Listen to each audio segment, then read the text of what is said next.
Bueno, lo prometido es deuda, tal como les dije hace un ratito. Le doy la bienvenida a Delfina Rossi. Gracias por venir. No, por favor, un un gusto placer. que estés. Ya habías venido hace tiempo atrás, cuando estábamos haciendo Estridentes o no. Exacto. Acá, en el 2018. Yo creo que fue en el 2018, Sí, ese programa fue en el 18, seguro que sí. En plena seguro. crisis. Así es. Pero bueno. Estábamos resistiendo a la avanzada, la ofensiva y la destrucción del macrismo. Así es. Y ahora ahora seguimos, ¿no? No pudimos salir nunca de la resistencia. Argentina no pudo salir después del golpazo que significó la gestión de Macri, ¿no? Sí, eso es un hecho. A mí me gusta decir que la sensación es un poco agridulce, ¿no? Porque cuando uno, sobre todo, tiene la posibilidad de alejarse un poquito quizás del AMBA, ¿no? de la ciudad de Buenos Aires, del conurbano, empieza a ver que hay elementos muy prósperos, ¿sí? Digo, si bien la Argentina sigue inmersa en una crisis financiera, nuestras empresas, por ejemplo, han recuperado la gran mayoría de sus balances y les está yendo muy bien, ¿no? Nuestras pequeñas y medianas empresas también, nuestro parque industrial, la actividad industrial no ha parado de crecer desde que salimos de la pandemia. Si uno mira los niveles de un indicador que se llama el EMAE, que es la actividad económica a nivel mensual, estamos a niveles del 2015, ¿sí? O sea, la verdad que este gobierno ha sido un gobierno muy pro industria. Lo que dice, cuando lo escuchábamos recién a Sergio Massa, nuestro ministro y candidato a presidente, la verdad es que da continuidad e impulso a todo un esquema de recuperación económica muy importante, ¿no? Más de 360.000 puestos de trabajo en el sector privado. Provincias como Catamarca están por primera vez al punto de quebrar esto de que la mayoría de los trabajos eran del sector público y pasa a ser el sector privado el principal empleador. Minería, gas, petróleo, la verdad que tenemos por delante un futuro muy interesante para nuestro país. Pero por supuesto, la cara amarga es esto que vos decís, bueno, lo vemos en los precios, lo vemos en la necesidad de tener los refuerzos, lo vemos en la necesidad de recomponer la suma fija, porque si uno mira solamente el núcleo de trabajadores formales registrados, en el 2018, que hablábamos de ese punto, bueno, se contrajo de repente un 20% nuestro salario, y eso todavía no lo hemos podido recuperar, ¿no? Porque entre la pandemia, la guerra y la ola inflacionaria en la que estamos subidos y subidas, la verdad que ahí tenemos un déficit muy grande. Y es lo que hace que nuestra cotidianidad sea muy difícil. O sea que el tema, nosotros tocamos a lo largo de estos años mucho el tema, la cuestión esta. En primer lugar, definir este gobierno como un buen gobierno. Viste que un buen gobierno que quedó muy lejos de las expectativas que muchos habíamos depositado y con muchísimos saldos negativos, muchísimos, el de la pobreza, muchas cosas negativas. Pero en términos generales y comparativos, ha sido un buen gobierno, con grandes aciertos. Sin duda, al menos en mi caso, pongo bien arriba la gestión de la pandemia, que ha sido una epopeya, épico. Pero recordemos, ahora que traes esto, los dos candidatos a de la oposición, que tienen altas chances de ser candidatos a ser presidentes, tanto Bullrich como Milei, hacían cacerolazos en plena 9 de julio diciendo que la libertad era poder circular y contagiarnos el virus. No, bueno, y un poco ha quedado instalado en gran parte de la población esa idea absolutamente injusta y que desvaloriza el esfuerzo que hicimos como sociedad gigantesca. También fue positivo esto que vos señalabas, y nosotros marcamos muchas veces lo difícil que es generar empleo, porque vos decís, bueno, cada punto, se recuperaron, se habían perdido 225.000 empleos aproximadamente, ¿no? Durante el macrismo.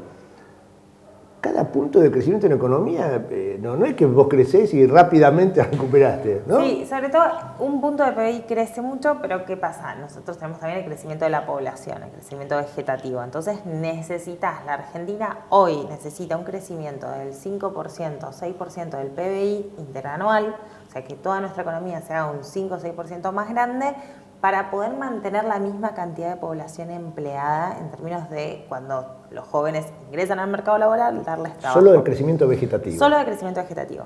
Necesitas entre 5 y 6 puntos anuales de crecimiento. Y cada punto de crecimiento interanual te significa 1.400.000 dólares de importaciones. Entonces, el problema es que además a la medida que vas creciendo necesitas financiar la generación de empleo, porque necesitamos insumos, porque necesitamos maquinaria, porque la gente quiere irse de viaje, digo, porque pasan un montón de cosas en el medio, ¿no? Entonces, los acuerdos como los que hablaba Massa de el ingreso a los BRICS, el tener un acuerdo comercial diferenciado y financiado desde otro lugar con Brasil, digo, son herramientas muy importantes para mirar el desarrollo, ¿no?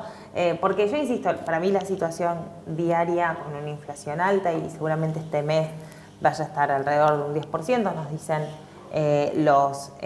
las consultoras, si viene y se tiene que sostener el acuerdo de precios, ¿no? Del 5% de alimentos, indumentaria, etcétera, pero va a ser una inflación elevada, ¿no?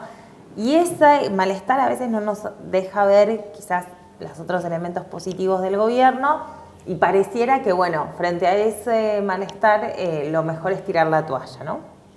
Y aceptar la dolarización y aceptar salidas fáciles, ¿no? Y la verdad que es muy difícil a veces explicarlo, porque si yo te digo que necesitas 5% de crecimiento del PBI para generar los trabajos para todos y todas, como estamos ahora, ¿no? Una revolución, ¿no?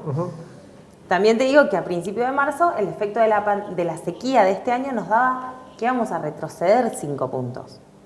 Y ahora estamos cayendo alrededor de 1, gracias a todas las políticas de este gobierno. Sí, o sea, la situación agregale, es muy compleja. Recién hablaba, veíamos lo de Massa en Brasil, y en el apuro no señalé, una de las resoluciones, uno de los acuerdos ayer con Haddad, tiene que ver con que se vuelve a abrir la exportación argentina de aves, de pollos a Brasil, Mira. que se había frenado por la gripe aviar. Por la gripe aviar, claro, sí, porque tuvimos sequía y gripe aviar. Las 7 plagas de... Y bueno, me acuerdo que el presidente hace un mes atrás, un tiempito atrás, dijo, lo único que me faltó es que vinieran los marcianos, y a los pocos días comenzó a circular la versión de Estados Unidos que había que tenía... ahora, la inflación es un tema que no estamos pudiendo, que no se está pudiendo resolver, ¿no? Es un problema estructural de la Argentina. Si uno mira los últimos 50 años, desde el 73 a la fecha, o sea, cuando ingresamos, y tiene que ver la fecha porque es el inicio de la globalización financiera y la financiarización de la economía mundial, desde que la Argentina está en ese esquema, ¿qué pasa? Se le combina a la Argentina el hecho de que los gobiernos neoliberales nos han dejado sin moneda, entonces tenemos una moneda que nos sirve como reserva de valor, se ha ido dolarizando parte de nuestro sector, se consolidó esto que llamamos la economía bimonetaria, pero al mismo tiempo tenemos puja distributiva, o sea, al mismo tiempo tenemos sindicatos y tenemos discusión sobre qué pasa con la distribución de la riqueza. Bueno, eso hace que seamos el país top 1 de una lista de 93 con inflación mayor a 20% en los últimos 50 años. Entonces, ¿es un problema de este gobierno? Sí, pero es un problema estructural de nuestro país. ¿Qué pasa? Los procesos de endeudamiento, de devaluación, contribuyen a esta inercia. Entonces, nosotros hoy estamos en un escenario de alta inflación, un régimen de alta inflación, que quiere decir que todos acortamos la negociación salarial. Bueno, no sé cuánto voy a pagar en 3 meses de alquiler de un localcito, entonces lo negocio después. Más la economía informal donde la ley de alquileres no se aplica hace rato. Entonces todos los meses te dicen, che, pagame un poquito más por la pieza que alquilás, pagame un poquito más por el local, te actualizo todos los precios. Bueno, eso, ¿cómo se soluciona? Se soluciona, primero, a mi entender, apostando por una moneda nacional, por eso es importante que cuando vos ahorres en pesos tengas rentabilidad en pesos, pero también con un proyecto de futuro, ¿no?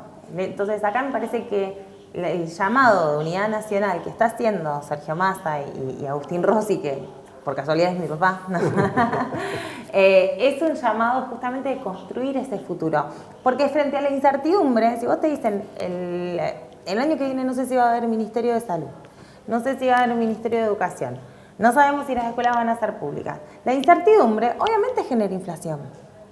Entonces nosotros lo que tenemos que hacer en este momento es construir un gran acuerdo nacional a favor de la educación pública, que es anterior al sufragio universal masculino, digo, a favor de la salud, porque pasó la pandemia y necesitamos la salita, pero necesitamos los hospitales y necesitamos que el calendario de vacunas sea garantizado por el Estado, porque tiene que ver con una cuestión de bienestar. Necesitamos un acuerdo a favor de nuestras pequeñas y medianas empresas, necesitamos un acuerdo de producción y de empleo. Y ni Bullrich ni Milei hablan ni de producción ni de empleo. Y además, para Milei debe ser un negocio haber entregado las Islas Malvinas. Digo, porque si quiere vender órganos, ¿por qué le va a interesar defender el territorio nacional? Bueno, la definición que ambos salieron a plantear, los dos candidatos de la derecha, Bullrich y Milei, respecto de la incorporación a los BRICS, es de una pequeñez mental. Sí, yo dije que es berreta. Claro. Porque cuando vinieron acá el G20 con Macri, que también estuvo los comunistas que llama Milei, pero Bullrich, ponele que Milei lo puede decir porque supongamos que solamente cobraba y cobra de los grandes poderes económicos y de la casta, pero no era él el protagonista. Pero Bullrich estuvo sentada en el Colón con el representante de Rusia, de China, Putin, de todos. Acá lo veíamos días atrás. De todo. Entonces, ¿qué me viene a decir ahora que con algunos países sí y otros no? Bueno, aparte digo, los países tienen intereses, ¿no? Como nosotros deberíamos tener. Quizás claro. Acá sería bueno que nos inviten al convite del mundo, pero que nosotros tengamos una posición como país, independientemente de los sectores políticos, que podamos decir, bueno, ¿cómo defendemos a la Argentina? Es un poco con China, es un poco con los BRICS, es un poco con Estados Unidos, es manteniendo una relación inteligente con un acuerdo Unión Europea-Mercosur que signifique otra cosa, o que se renegocie de otra manera. Digo, es acompañando la política de diálogo y de paz que está teniendo Lula en el mundo, para mí algo central. Digo, me parece que ahí lo que nos falta es poder generar ese acuerdo nacional, porque el acuerdo nacional también nos va a permitir decirle al FMI, mira, todo bien, pero no voy a hacer el ajuste en las jubilaciones y pensiones. Voy a hacer que en 5 o 10 años tengamos más trabajadores registrados formales que contribuyan a la caja del ANSES. Perfecto, que hay que financiarla mejor. O vamos a sostener el aporte de las grandes fortunas durante los próximos 2 años para bajar el déficit fiscal. Ok, discutamos eso, porque ¿por qué nunca podemos discutir? A mí me da la sensación que cuando vienen con una idea de que nada funciona en el Estado, bueno, siempre los que pierden son los más pobres. No, está muy claro que en el acuerdo, en el recientemente firmado hace días, con la refinanciación con el fondo, nos piden el ajuste en las jubilaciones y pensiones, claro. Pedían no solo más devaluación, sino ajuste en jubilaciones y pensiones, ajuste, volvieron a decir, que están muy elevados los sueldos de los estatales. Es que la receta de ellos es yo milité muchos años en Europa y hablábamos del austericidio, ¿no? La receta es ajuste, austeridad, y eso te lleva a la paz de los cementerios, ¿no? Creo que para los economistas ortodoxos lo que más les molesta es lo que llamamos los desequilibrios macroeconómicos, ¿no? Que las cuentas no den, que las variables se muevan mucho y muy rápido, con mucha volatilidad como la inflación. ¿Cómo solucionamos eso? Bueno, quedémonos sin moneda, dolaricemos, entonces el dólar tiene estabilidad. Paréntesis, el primer año de dolarización de Ecuador la inflación fue del 90%. Sí. Digo, la inflación tiene un nivel de inercia que no por el cambio de moneda te lo garantice. Y además van a tener dólares unos poquitos y todos nosotros en estos barrios pero, vamos a cobrar en patacones. Pero, Delfina, no vamos a ganar, si cobramos 10.000 pesos, no vamos a ganar 10.000 dólares. ¿No es así? Ojalá. ¿No es así? Porque, ¿cómo es eso? Porque viste, parecía ser que hay una bueno, percepción. mira, la verdad que se había hecho un primer cálculo que la dolarización requeriría un tipo de cambio de 4.000 pesos un dólar. Ahora ya están viendo que requeriría un tipo de cambio de 10.000 pesos un dólar. Así que si cobras 10.000 pesos, un dólar tendrías en tu haber. No son 10.000 dólares. No son 10.000 dólares. Bueno, digo, tomen nota. Ponele que con toda la furia son 2 dólares. Ajá. Bueno. ¿Cómo es? Está muy bueno, justamente. No, pero no es broma, digamos. Uno dice, no es broma. No es broma, es así de dramático. Yo creo que además es más perverso porque ahora todos nosotros tenemos acá la cuenta DNI gracias al esfuerzo del Banco Provincia o Mercado Pago y que te conviertan en el numerito que vos ves en la pantalla con un tipo de cambio de 10.000 pesos a dólares, quizás también es falso porque tenés que tener muchos dólares para dolarizar el país. Entonces pueden proponer algo que también sea como una falsa convertibilidad que genera una ilusión financiera muy peligrosa. Porque yo digo, en el 2001, cuando la gente decía que quería sus dólares y rompía los bancos porque querían sus dólares, en realidad esos dólares nunca estuvieron. no estaban ahí esos dólares. Nadie tenía dólares, tenía pesos convertibles a dólares. Pero eran pesos, era un acuerdo financiero, de mentira, de palabra, un contrato, que cuando no se sostiene, las burbujas financieras rompen esos contratos, ¿sí? Entonces, así como en el 2001 la gente creía que tenía dólares, pero nunca existieron esos dólares, a mí me da la sensación que acá es una estafa de esas características. Pero se está estafando a la gente. A mí no es un modelo autoritarista, fascista, que estafa a la gente, mintiéndole con algo que, además jugando con el dolor y la desesperación de la gente, porque si algo sí me parece que desde Unión por la Patria no podemos hacer es pedirle a la gente que se conforme. Pedirle a la gente que está enojada porque la yerba está a 1.100, 1.200 pesos, que diga, bueno, esto ya va a pasar. Nosotros necesitamos que se enoje con los formadores de precios, que no le guste la realidad que esté viviendo, que entienda que la necesidad de eso es construir una Argentina desarrollada. O sea que nosotros señalamos mucho acá, después de las elecciones, la misma noche de las elecciones, en el discurso eufórico de Javier Milei, no promete la salvación inmediata, Milei. No. Dice, bueno, y 35 años del camino, brasas, caminando descalzo sobre las brasas, ¿no? Dice, en 35 años volveremos a ser potencia. Una potencia que él anhela, sueña, imagina como la del primer centenario, ¿no? Con una 90% de la población afuera y el 10% disfrutando y tirando manteca al techo. Pero para llegar a eso dice 35 años. O sea, que hay una disputa muy inmediata de proyectos y está, como bien señalas, muy presente el enojo, el fastidio, las necesidades, las urgencias, que no te alcanza la guita, no alcanza la guita. Pero yo creo que ese enojo nosotros desde la dirigencia lo tenemos que conducir también explicando que las exportaciones el año que viene van a ser mucho mejor, que tenemos el plan que es Argentina 2030, que realizaron compañeros que saben mucho sobre, entre ellos Dani Stengen, sobre cuáles son los focos de desarrollo productivo, cómo multiplicar las pequeñas y medianas empresas, cómo hacer para que el boom de la minería esté ligado al compra local en cada provincia. Y entonces podamos tener pequeñas y medianas empresas que brinden servicio, quizás a las mineras internacionales, pero desde acá. Digo, me parece que ahí nosotros a veces nos quedamos en ese enojo y creemos que como no le das la respuesta inmediata, no le puedes contar el futuro. Yo me permito decir que la gente no come vidrio, pero también nosotros necesitamos no quedarnos entre 5 pensando el futuro de nuestro país, sino socializarlo, porque para mí la gente entiende, si yo te digo que en el 2030 las exportaciones de petróleo y gas van a ser igual que las del agro, que en el 2030 si vuelvo a tener una sequía voy a tener más de 20.000 millones de dólares que me lo va a financiar el petróleo y gas. Y que eso viene de la mano de hacer una revolución y transición energética verde en el país. ¿Para qué? Para exportar más afuera, porque yo necesito que me ingresen dólares, ganar sustentabilidad y al mismo tiempo hacer una transformación energética. Y que todo eso, si se hace con regulaciones, si se hace poniendo el eje en el desarrollo nacional, puede generar muchos puestos de trabajo. Porque es verdad, porque hoy hay provincias que les está yendo muy bien a nuestros trabajadores en esos sectores y lo que necesitamos es que se empiece a compartir cada vez más y mejor.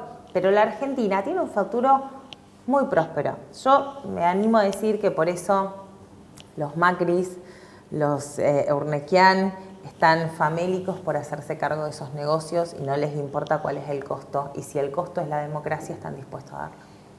Con algunos riesgos que tienen que ver con el modelo del país, la posibilidad de primarizar, que es lo que está en discusión, si ese país es un país para... El Potosí del mundo, decía claro, Cristina. Que no es nuevo, es muy viejo, digamos, ¿no? Muy viejo el modelo de un país productor de materia prima, que eso abastece, para que vean muy bien, como magnates, muy pocos. Poner en riesgo la democracia, poner en riesgo las economías regionales. Obvio. ¿No? Con esta decisión, una persona que dice no vamos a los BRICS y no toma en cuenta que ya comercializamos, que las provincias comercializan sus productos con los países que integran el BRICS, es poner en riesgo absolutamente todo. ¿Alcanzan las medidas que se anunciaron? Mira, a mí me parece que son muy buenas las medidas si se sostiene el acuerdo de precios. Lo bueno es que el acuerdo de precios del 5% de aumento para septiembre, octubre y noviembre, si no recuerdo mal, agosto, septiembre, octubre, perdón, tiene dos sustentos muy importantes. Uno es el compromiso del Banco Central de no tocar el tipo de cambio hasta finales de octubre, y el otro es que justamente ya entraron los 7.800 millones de dólares por parte del FMI. La estabilidad sobre el tipo de cambio oficial debería permitirnos ir bajando las brechas del financiero y del blue y que con eso merme la inflación. Si eso sucede, la suma fija no se va a ir por la canaleta de la góndola y va a poder significar una recomposición salarial interesante. Y es importante entender también que en ese acuerdo de precios no juega solo el Estado, ¿no? Juegan los que especulan en el mercado, juegan los que quieren hacer corridas cambiarias, juegan los que quieren aumentar un poquito más su lista de precios para ganar en márgenes. Entonces ahí, por eso yo insisto que la bronca muchas veces de precios descontrolados tenemos que orientarla contra aquellos que están en la timba financiera y que especulan que el gobierno va a devaluar y que por eso aprovechan y se compran bonos y van a hacer esto y van a hacer lo otro y especulan contra el gobierno, o aquellos que agarran como las grandes alimenticias y dicen, bueno, yo aprovecho y remarco ya. Las bodegas de vino, digo. Sí. Todos. Los corralones, acá veo mucho material de construcción, sabemos que son momentos en donde todo el mundo se guarda. Hay razonamientos lógicos y esperables, y los pequeños comercios seguramente del barrio también tienen que hacer su matemática para no perder frente a un escenario de evaluación, de inflación, pero me parece que fundamentalmente tenemos que pedir a los grandes jugadores que se la vienen pasando muy bien que pongan de su parte en este momento. Bueno, antes de ir al corte, mañana se va a tratar en el Congreso, por ello cambiamos de tema, pero como tiene que ver con la economía, tiene que ver con medidas del Estado, de los gobiernos. Mañana en la Comisión de Presupuesto y Hacienda del Senado de la Nación se va a tratar lo que ya se aprobó en diputados, que tiene media sanción, referido a los créditos UBA. Un alivio para quienes se metieron en los créditos UBA. Que hay mucha gente muy afectada por esos préstamos que se tomaron, que se diseñaron durante el macrismo, ante la advertencia generalizada de un sector de la política y de la economía, de los economistas, que decían trampa, ¿no? Eso terminó mal. Durante mucho tiempo mucha gente se benefició, pudo pagar, era más accesible tener un préstamo UBA que pagar un alquiler, pero... Sí, hoy sigue siendo así. Hoy sigue siendo así. Hoy sigue siendo muchas veces más barato tener un crédito. Porque los alquileres se fueron. Igual yo creo, ahí hay un problema macroeconómico que es la dolarización de los inmuebles frente a salarios en pesos. Ahí el sistema es como que la reserva de valor en dólares contra... Yo, banco, debería prestarte en dólares para que vos te compres un activo en dólares. Si yo te presto en dólares y vos no generás dólares con tu trabajo, yo genero un lío financiero terrible porque no tenés capacidad de repago. Se diseñó, como no te puedo prestar dólares, se diseñó esto de la UBA. Pero el problema, insisto, es que vos tenés inmuebles dolarizados y salarios en pesos que no siguen el valor. Entonces, la verdad que es complejo porque además, si bien la UBA no fue para mí el mejor instrumento, o en ese momento, o de la manera que se le dio a cualquiera quizás, la realidad es que hoy casi no hay créditos hipotecarios. Claro. Entonces, me parece que el compromiso debería ser ver cómo solucionamos ese entramado, a mi entender, con mayor provisión por parte del Estado de vivienda pública, que al mismo tiempo debe ser conjugada con alquileres del Estado, ¿no? Porque tampoco puede ser que desde el Estado se les financie gratis a las familias de clases medias, de mejores condiciones, una vivienda, y después a los que ni siquiera entran en esa categoría para ciertos sorteos, nunca puedas tener tu casa propia. Entonces, en el medio, me parece que mayor parque de viviendas que sean propiedad del Estado con objetivo de alquiler social podría ser una solución. Bueno, mañana se va a tratar esto. Ahí, sí. en esto que señalás, se ve también la punta del ovillo de lo que es la economía bimonetaria. Exacto. ¿No? Lo que es la construcción. ¿No? ¿Cómo se explica que en algo como la construcción, donde el valor del suelo es un factor fundamental, pero es el suelo local, ¿no? Pesos.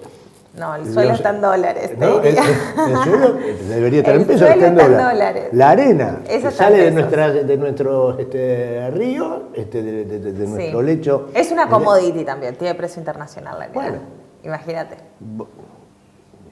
Acero, ladrillo, con la tierra local, todo en pesos. Todo en pesos. Sin embargo, la propiedad es en dólares. Sí, el valor de la tierra es en dólares porque es algo inamovible y conserva su valor y es más, puede aumentar su valor, entonces genera esas distorsiones en el mercado. Insisto, tenemos que pensar cómo podés ahorrar en pesos para que tu objetivo de cuando tenés un poquito de plata no sea comprarte una cochera. Porque a veces solamente te llega para una cochera. Digo, si tenés $20.000 y no pudiste comprar nada más, y tenés miedo de perderlos o que te los roben o no te sale a cuenta tenerlos en una caja de ahorro, vas y te compraste una cocherita. No estamos hablando de mucho más. O un espacio acá mismo en el barrio, ¿no? Entonces, ¿cómo hacemos para que esa guita la puedas guardar en pesos y que con eso podamos hacer más inversiones y financiar producción, etcétera, y que no pierdas? Porque que hoy sea más seguro tener una cochera que tener la plata trabajando en el sistema financiero es un problema de toda la economía. Eso yo creo que son los grandes desafíos por delante. Las soluciones frente a eso, en lugar de ser el ajuste que propone Milei y Bullrich, en lugar de ser el orden y la mano dura, a mí me parece que es con crecimiento, con producción, con empleo, con desarrollo. E insisto, si bien todavía no se ve en el poder adquisitivo de los salarios, sí lo hemos visto en estos 4 años en condiciones muy adversas. Si construimos un frente nacional que tenga eso como prioridad, me parece que podemos llevar el bienestar a la mayoría de la población de manera mucho más acelerada. Muy bien, nos vamos al corte y ya volvemos para la segunda parte de Desde el Barrio. Aguárdenos, por favor.